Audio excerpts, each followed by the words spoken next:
Qual é a posição que você mais gosta de falar com Deus? Acredita que a depender dessa posição, ele tem mais chance de te ouvir e atender às suas necessidades? Ou até mesmo você acredita que só nessa posição que ele pode te ouvir e te atender? Pois hoje eu quero te mostrar em qual posição que devemos nos apresentar perante Deus para conversar com ele.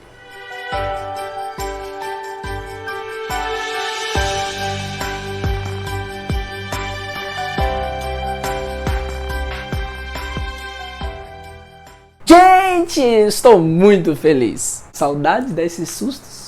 Esse está sendo o primeiro vídeo do nosso canal e eu tenho o prazer de anunciar que ultrapassamos a marca de 300 inscritos no canal. Pode parecer pouco, mas a cada vez que ultrapassamos essas marcas eu fico mais feliz por ter mais pessoas interessadas em estudar a Bíblia. Não é por mim, não porque o jeito que eu falo é legal, porque a edição é bem feita, ou que os vídeos são interessantes. Mais que isso, a palavra de Deus está sendo divulgada de maneira a interessar mais de 300 pessoas inscritas aqui no canal e isso me deixa muito feliz. Se você também fica feliz com isso, lembre-se de curtir esse vídeo e outro também que você goste daqui do canal e enviar para o seu amigo que também se interessa em estudar a Bíblia e convidar ele a se juntar a esse pequeno grupo de pessoas interessadas em levar a Bíblia a sério.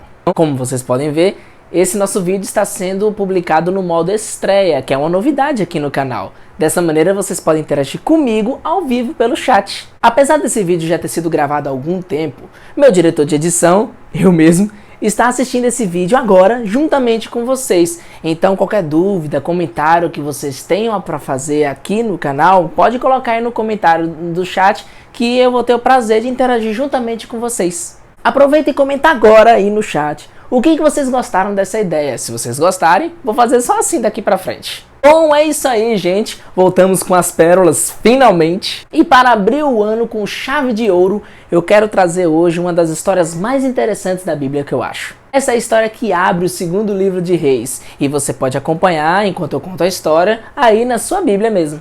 Essa história se passa depois da morte de Acabe, o famoso rei Acabe, enquanto estava reinando seu filho Acasias no lugar de seu pai. Acasias foi um péssimo rei, assim como seu pai Acabe e seu ancestral Jeroboão, o primeiro rei de Israel depois da divisão das 12 tribos. Um dia, provavelmente enquanto Acasias estava andando pelo seu palácio, ele caiu das grades de um quarto alto e ficou muito mal. Aí o cara tem uma brilhante ideia. Ele vai consultar a Deus depois agora que já está tudo acabado? Não, ele vai consultar justamente Baal-zebub, cometendo os mesmos erros responsáveis pela ruína de seu pai Acabe. Sabe o que é curioso?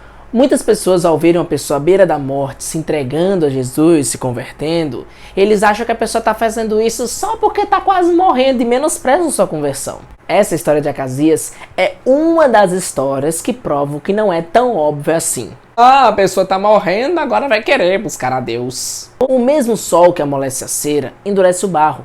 Por isso, a mesma situação que faz com que uma pessoa se volte para Deus, também pode ser a mesma situação que torne a outra pessoa mais revoltada ainda e mais distante de Deus. No final das contas, foi a ação do Espírito Santo na vida dela e a escolha da pessoa que foram responsáveis por sua conversão.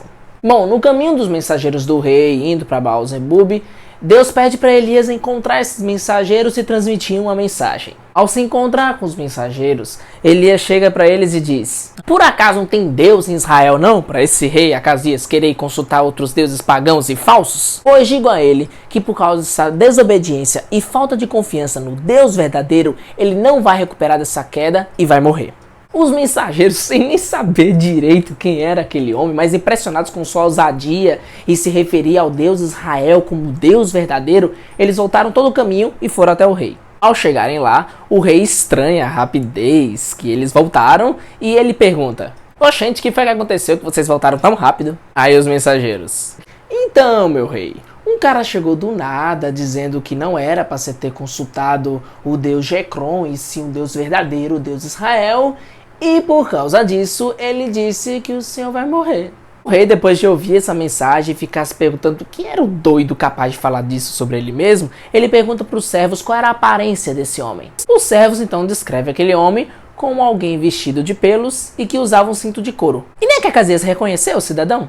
Sabe quando sua mãe chega para você e pergunta: ô meu filho, como é que é o nome daquela mulher lá? Mas minha mãe, que mulher, tanta mulher que a gente conhece, como é que eu vou saber de quem a senhora tá falando? Meu filho, aquela mulher lá que é casada com aquele homem lá. Ah, sei, aquela que mora naquele lugar lá e que vai naquela igreja lá, né? Isso, meu filho, como é o nome dela mesmo? Minha mãe, eu não faço ideia de quem você tá falando. O que é incrível é que aquela descrição bem simples e aparentemente que envolveu um bocado de gente foi o suficiente pro rei lembrar de quem era que eles estavam falando. Acasias conhecia bem o perturbador de Israel, como o próprio pai dele falava de Elias. Mas tratava todas as coisas de Deus com total descaso, mesmo sabendo tudo o que Deus fez através de Elias no reinado de seu pai.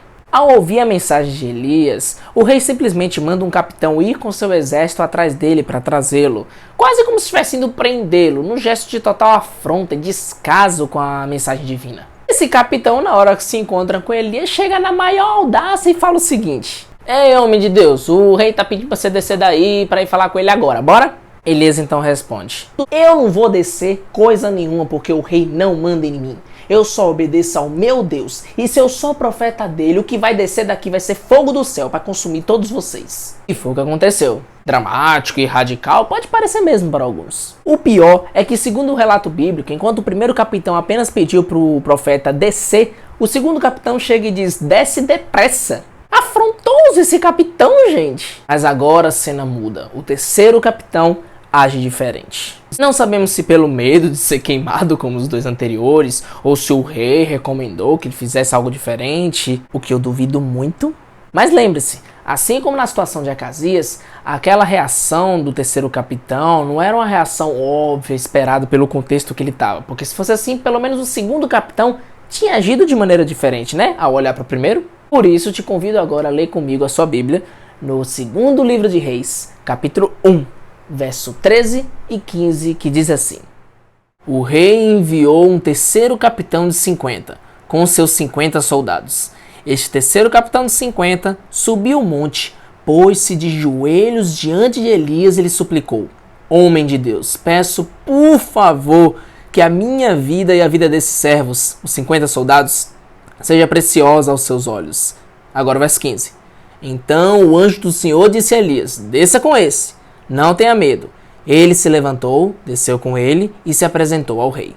O termo usado aqui, que é traduzido como pôr-se de joelhos, é bircaim, derivado do verbo berek, que geralmente se traduz por ajoelhar mesmo. O detalhe é que berek tem sua escrita muito parecida com barak, que é o verbo traduzido por abençoar. Vou colocar esses dois verbos um lado do outro para você ver. Repare então que a única diferença entre eles é só as vogais, esses traços menores debaixo das consoantes. Então, percebe-se que tem alguma coisa aí, né? Há uma ligação muito forte entre esses dois verbos, não acha? Essa relação foi apresentada pelo meu professor Pablo Rothman em uma das aulas de hebraico. A proximidade dessas palavras pode trazer uma relação muito forte entre se ajoelhar e a busca por uma bênção. Aquele capitão realmente reconhecia Elias como um homem de Deus e se ajoelhou buscando a bênção da vida proveniente de Deus através de seu servo Elias. Após essa súplica do capitão, um anjo chega para Elias e diz: Elias, esse aí tem moral com o céu inteiro. Pode descer com esse aí. Agora você pode descer e ir com esse homem porque Deus aprova. E não precisa ter medo não. A esse pedido de descer, Elias aceitou, porque foi o anjo do Senhor pedindo para ele descer. Aí ele aceitou. Ao se encontrar com o rei, Elias apenas repete o que ele já tinha dito para os mensageiros do rei, que Deus já tinha dito para ele que por causa da desobediência do rei, o rei ia morrer. Qual é a diferença entre o rei e os dois primeiros capitães e o terceiro capitão?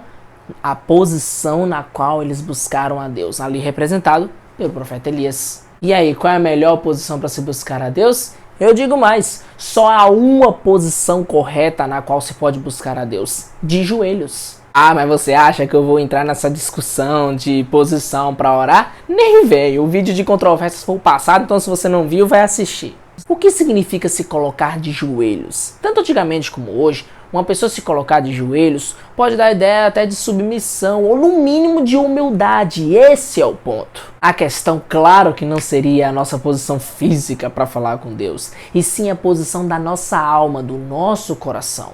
Quando desejamos falar com Deus e principalmente necessitamos da sua ajuda, não devemos chegar como alguém que vai esfregar uma lâmpada para sair um gênio, a gente vai fazer nossos pedidos que prontamente serão atendidos. Devemos chegar como servos, não merecedores de nada, mas de que temos um Deus que é capaz de suprir cada uma de nossas necessidades. E o principal que nós devemos ter em mente é que só Ele sabe o que é melhor para nós. Por isso devemos fazer da oração de Jesus no Getsemane a nossa oração também, que a vontade de Deus seja cumprida acima da nossa própria vontade, mesmo quando o que queremos parece ser o óbvio que é o melhor para nós. Da próxima vez que for falar com Deus, e principalmente quando for pedir a sua ajuda, lembre-se de chegar nele na única posição certa, de joelhos, através de um espírito humilde e disposto de deixar Deus cumprir o maior propósito na sua vida. Não se esqueça de curtir esse vídeo, se inscrever se ainda não for inscrito e compartilhar esse vídeo para que outras pessoas saibam qual é a posição correta para se falar com Deus. E eu te espero no próximo vídeo aqui, onde a Bíblia é levada a sério.